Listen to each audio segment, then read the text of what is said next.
처장님, 최민희 방통위원 내정자 유권해서 검토한 기간이 얼마나 된지 아십니까?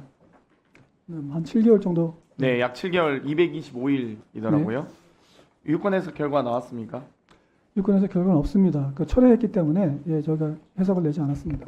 보통 평균적으로 지금 법제처 법령 해석 기간 보니까 회신 기간이 보통 2021년 37.9일, 2023년 39.6일, 2024년 39일이더라고요. 이 사안만 이렇게 어려운 유권 해석 심의가 어려웠습니까? 검토하시는데? 어려웠습니다. 그런가요? 왜요? 아까 어떤 그 부분에 대해서 아까 말씀드렸는데요.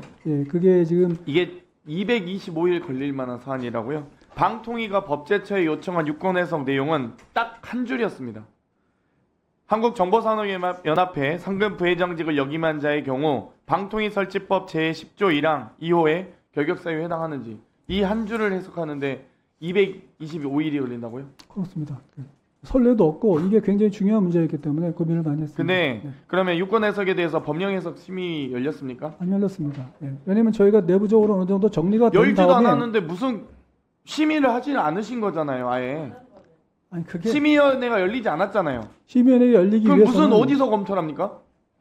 법령 해석 심의가 열리지도 않았는데 어디서 지금 검토하셨다는 거예요? 누가 검토하셨습니까?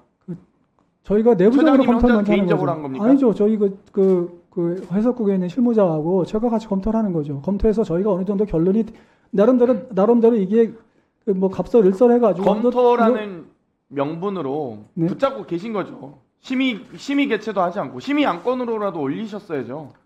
논의를 왜 처장님 혼자서 합니까? 225일이나 걸려서 심의위원회는 이건 저희가 의도적으로 내부적으로 정리가 심의를 된다면 방해하는 올리는 겁니다. 거거든요. 처장님이 그렇지 않습니까? 그 국회가 진행하시는- 그러면 국회가 선출한 방통위원회에 대해서 이 국회 의결을 추천한 에 대해서 결격 사유를 법제처가 그럼 해석하는 건 가능한 일입니까? 가능합니다. 왜냐하면 저희가 법제처의 해석은 정부의 집행을 통일하기 위한 사실상 것이거든요. 국회의 입법권을 법제처장이 마비시킨 겁니다. 국회 추천직을 왜 법제처장이 가타부타합니까? 그럴 권한이 있습니까? 그러니까 정부의 그 집행을 통일하기 위한 법 해석을 하는 거지 않습니까? 그래서 대통령께서 이 사람을 임명할 것인지를 결정해야 되지 않습니까? 그런 이게 바로 정부가 법률을 집행하는 거니까요. 정부 법률의 집행을 위해서 법제처가 유권 해석을 최종적으로 할 수 있는 권한이 있기 때문에 그렇습니다. 법제처의 법제업무 운영규정 제26조 아시죠? 무슨 아십시오? 행정관계법령에 대한 해석을 한다.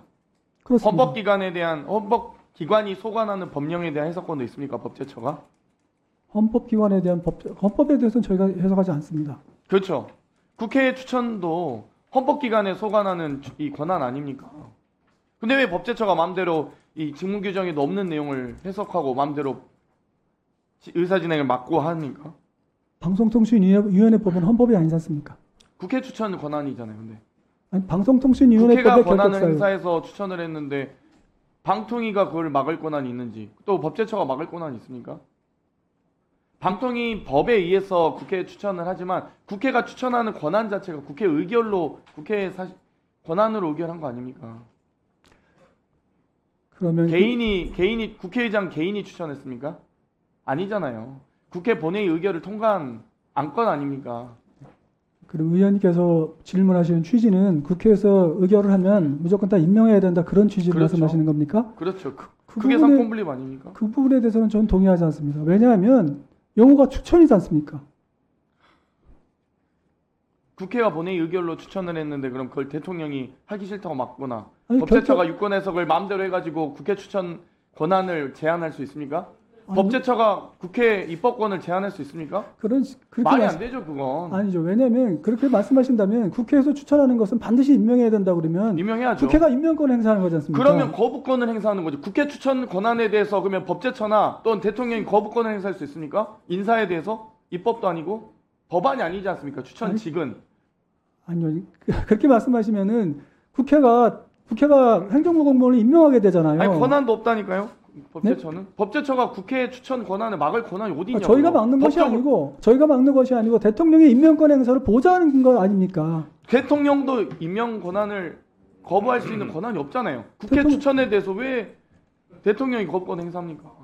입법권도 여러 결격사유가 없는데 해석도 안 하고 심의 심의 개최도 안 하셨잖아요. 아니, 심의 개최는 최종적으로 하는 것이니까요. 네. 이 부분도 국민들이 잘못 인식할 수 있기 때문에 처장님 말씀에 처장님 대법원장은 국회에서 본회 의결 사항이죠. 대법원장. 그렇습니다. 그러면 의결해서 하면 국회에서 대법원장을 임명하는 겁니까? 그건 아니잖아요. 헌법재판관, 헌법재판관, 대법관, 국회에서 다 의결하거든요. 그러면 국회에서 의결해서 본이 통과했으니까 국회가 임명했다라고 말할 수 있어요? 그렇지 그건 않습니다. 아니잖아요. 그래서 그래서 그렇게 되지 않습니까? 아까 말씀하실 때 그러면 그게 국회에서 임명하는 거죠. 이렇게 말씀하시는 것은 대단한 비약이다 이렇게 생각이 듭니다. 그래서 그런 것은 좀 잘 생각하셔서 말씀하셨으면 좋겠어요.